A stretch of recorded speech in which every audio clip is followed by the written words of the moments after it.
I'm going to be really honest with you. Compression or glottal compression has been confused by so many teachers here on Singing Tube that it's almost impossible to know what they're talking about. Often here on VocalTube, other singing teachers are talking about compression as a way of adding rasp or distortion to your singing voice. And to be clear, vocal compression is also totally different from compression that you might find in musical instruments or in like digital audio workstations like GarageBand, Logic, or Pro Tools. In music, compression is a way of basically kind of squashing a signal to kind of be right in the middle. In other words, it takes the softest in volume and it boosts those, and it takes the loudest in volume and it attenuates or lowers those so that you get the signal that's kind of nice and right in the middle.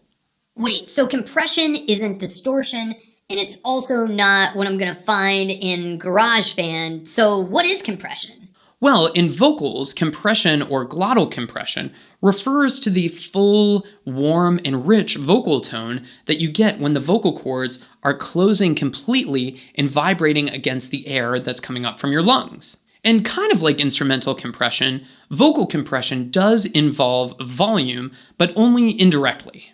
Basically, if the vocal cords come together more, then you're going to get a stronger sound because the vibrations are stronger. To picture how this looks, imagine a water hose. The stream of water that's coming out of the hose is kind of like your breath. And glottal compression is kind of like when you put your thumb over the end of the hose. When you add more pressure or compression to this source or to this respiration, this breath that's coming up from your lungs, the water is going to go further, or you get a louder sound in the case of the vocal cords. And the more you press, the further the water is going to squirt. Likewise with the vocal cords, the more compression that you add or the more that the vocal cords are closing, the more volume or sound you're going to get. But be careful, we always want everything in the voice to be in balance. The perfect balance between muscle and air in singing we call flow phonation. And by muscle and air, what I'm talking about is the air that's coming from your lungs vibrating against the muscle of your vocal cords. Basically, if we can think of the muscle and the air being perfectly equal, that's what creates flow phonation. Phonation, by the way, is just a fancy term that refers to the vocal cords coming together to produce sound. Think of phone like you're calling someone on the phone and you're making sounds with them. Flow phonation is what we try to teach in balanced singing. So maybe like a ma ma ma ma ma ma ma ma ma ma ma ma ma. None of the notes are too pressed or too breathy. Instead, I've got an even balance of muscle and air across my entire range. Having an imbalance where there's too little muscle and high air is what we call breathy phonation. And that's very obvious. It kind of sounds like ma ma ma ma ma ma ma ma ma ma ma ma. You can hear the breath in there. That's because there's more breath than there is resistance or compression at the vocal cords. And just the opposite, if we have too much muscle and too little air, then basically what we have is called pressed phonation, where it sounds like all the notes are really tight and pressed. Ma ma ma ma ma ma ma ma ma ma ma ma ma. You can hear how tight that is. Screw all those technical terms. I'm here to learn how to sing better. I totally hear you. So in order to use compression to help you sing better, you just need to ask yourself one question.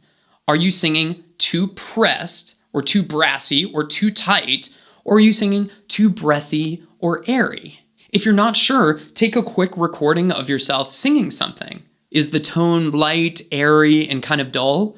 If so, then you're probably not singing with enough glottal compression. Drink up, baby, stay up all night.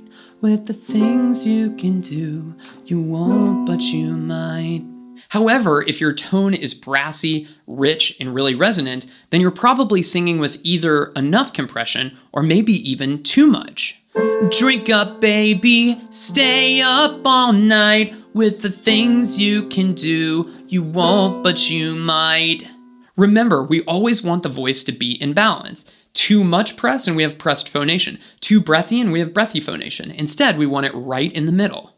So if you're too breathy, I want to give you an exercise to help you fix that right now. For guys, we're going to start right down here on a D3, and we're going to sing na, na, na, kind of bratty, kind of brassy, almost kind of nasal sounding, like a na, na, na, na, na, na, na, na, na. Go ahead and try that with me, guys. Na, na, na, na, na, na, na, na, na. Now, if you hear any na, na, na, na, na, then that is too breathy, too light. Breathy phonation is not what we're looking for. Instead, try to compress a little bit more by focusing more on that kind of bratty na, na, na kind of sound. Let's do the same thing for ladies, starting up here. So, na, na, na, na, na, na, na, na, na. And again, listen to how kind of brassy and resonant that is. Go ahead and try that with me now. So, na, na, na, na, na, na, na, na, na. And again, if you hear any of the na, na, na, na, na, we're in the wrong direction, and we need a little bit more of that kind of bratty sound in there.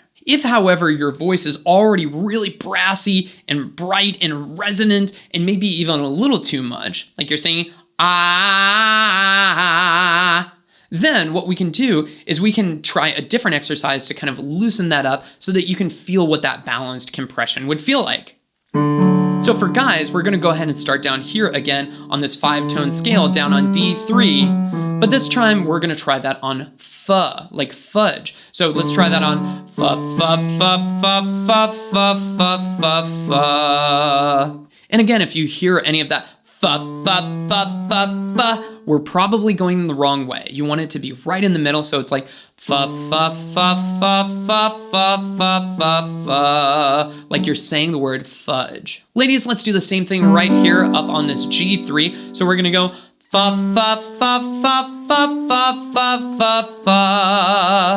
And again, if you're feeling any of that fa fa fa fa fa, then that's too tight, too pressed. Let's just loosen that slightly too. Fa fa fa fa fa fa fa fa fa, where it's all in balance, just like I'm saying fudge. Remember, the goal with vocal compression is always to be in balance. So neither breathy phonation or pressed phonation is really that good for you. Instead, you want to be right in the middle with that flow phonation. And the truth is, you can get that beautifully strong and resonant sound without pressing so much glottal compression that it just sounds super squeezed. Or if you're too breathy, adding a little bit of vocal compression can make everything sound very lively and rich and resonant. By the way, if you want to learn how to sing with rasp and distortion, I've got a fantastic video on it. Definitely check it out. Okay, compression. Compressionato.